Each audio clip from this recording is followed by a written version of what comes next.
Once upon a Grime. It's popping, it's PJam, beat camp representer, bigging up Once Upon a Grime TV. My next release is the Oxygen EP, which is forthcoming on the 8th of October. And on there's 3 tracks. One of them's called Bubble Bum, the second one called Quantum and Skyboy. And my idea of putting this EP together was basically trying to get the depth of grime known to people. So I purposely made 3 tracks on that EP completely different to each other, but kept it as grime as possible, because there's a lot of people that say that the grime sound is a certain sound, and I'm just trying to make people aware that it's a lot bigger than that.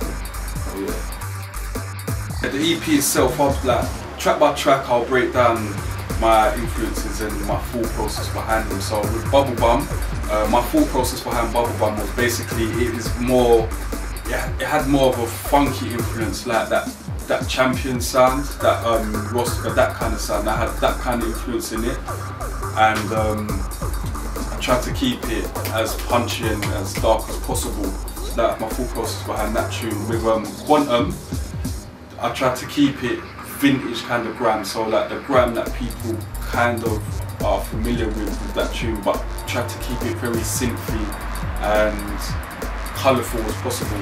And the last track, which is Skyboy, which is probably the most experimental in the EP out of the 3, it's more of it's a mellow vibe, so it's a laid back mellow vibe, and then the drops into a kind of drum and bassy kind of stumpy kind of tune. I'm bad at actually explaining my own tune, so bear with me with my explanations on it. But with Skyboy, I tried to bring the drum and bass influences into that track with the breaks and stuff like that, because going as far back as like 9 years old, when my dad and my godfather used to be into drum and bass. That was my main love as well, before actually producing and getting into anything like that. So the release due on the 8th is going to be out digitally, so you'll be able to catch that in Amazon, Juno, Beatport, iTunes, like all the digital stores.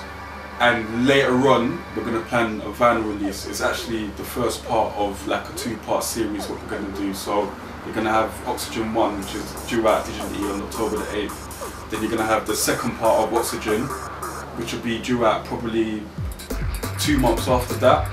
And then after the second EP, we'll have a vinyl EP with 1 and 2 on there, plus a bonus track or so.